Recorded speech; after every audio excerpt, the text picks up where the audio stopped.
ओम नमः शिवाय। हमारे हिंदू धर्म में सप्ताह के प्रत्येक दिन किसी न किसी देवी देवता को समर्पित होता है, पर सोमवार देवों के देव भगवान शिव को समर्पित होता है। इस दिन भगवान शिव की पूजा करना चाहिए, इससे भगवान शिव की कृपा सदैव बनी रहती है। सोमवार के दिन सोमवार व्रत रखने, साथ ही व्रत कथा सुनने से सभी मनोकामनाएं पूर्ण होती हैं। तो आइए सुनते हैं सोमवार व्रत कथा। प्राचीन काल की बात है, एक नगर में एक बहुत धनवान साहूकार रहता था, जिसके घर में धन की कमी नहीं थी, परंतु उसको एक बहुत बड़ा दुख था कि उसके कोई पुत्र नहीं था। वह इसी चिंता में दिन रात लगा रहता था। वह पुत्र की कामना के लिए प्रत्येक सोमवार को शिव जी का व्रत और पूजन किया करता था तथा सायं काल में शिव मंदिर में जाकर शिव जी के सामने दीपक जलाया करता था। उसके इस भक्ति भाव को देखकर एक समय श्री पार्वती जी ने शिव जी महाराज से कहा कि महाराज, यह साहूकार आपका अनन्य भक्त है और सदैव आपका व्रत और पूजन बड़ी श्रद्धा के साथ करता है, इसकी मनोकामना पूर्ण करनी चाहिए।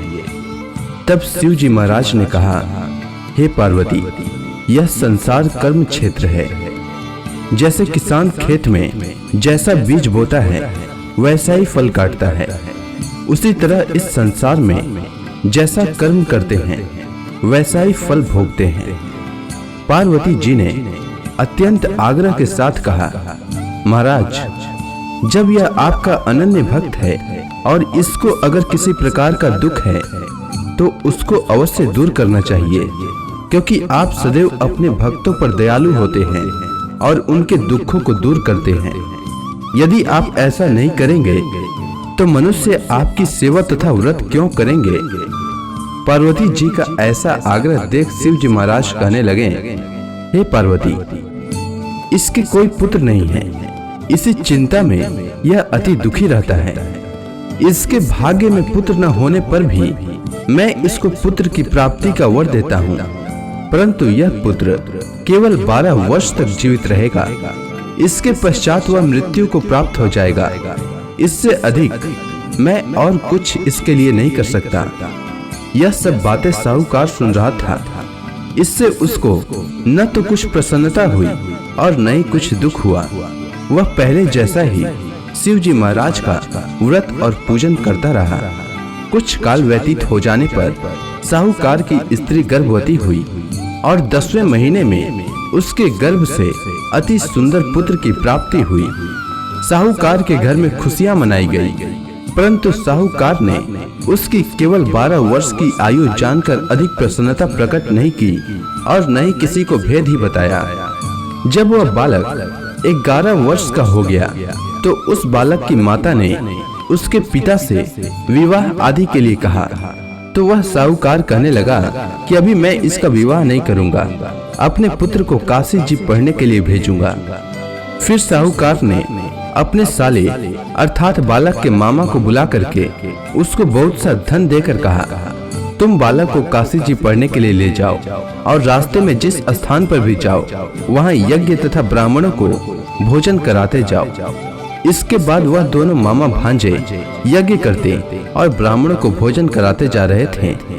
रास्ते में उनको एक शहर पड़ा। उस शहर में राजा की कन्या का विवाह था और दूसरे राजा का लड़का जो विवाह कराने के लिए बारात लेकर आया था, वह एक आंख से काना था। उसके पिता को इस बात की बड़ी चिंता थी कि कहीं वर को देख कन्या के माता पिता विवाह में किसी प्रकार की अड़चन पैदा न कर दें। इस कारण जब उसने अति सुंदर सेठ के लड़के को देखा तो मन में विचार किया कि क्यों न दरवाजे के समय इस लड़के से वर का काम चलाया जाए।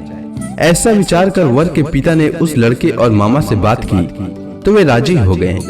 फिर उस लड़के को वर के कपड़े पहनाकर तथा घोड़ी पर चढ़ाकर दरवाजे पर ले गए और सब कार्य प्रसन्नता से पूर्ण हो गया।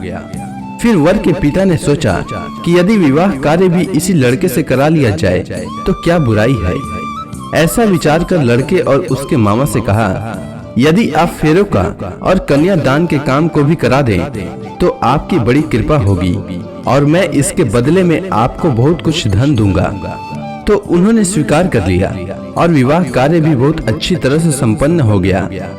परंतु जिस समय लड़का जाने लगा तो उसने राजकुमारी की चुंदड़ी के पल्ले पर लिख दिया कि तेरा विवाह तो मेरे साथ हुआ है, परंतु जिस राजकुमार के साथ तुमको भेजेंगे वह एक आंख से काना है और मैं काशी जी पढ़ने जा रहा हूँ। लड़के के जाने के पश्चात उस राजकुमारी ने जब अपनी चुंदड़ी पर ऐसा लिखा हुआ देखा तो उसने राजकुमार के साथ जाने से मना कर दिया और कहा कि यह मेरा पति नहीं है, मेरा विवाह इसके साथ नहीं हुआ है, वह तो काशी जी पढ़ने गया है।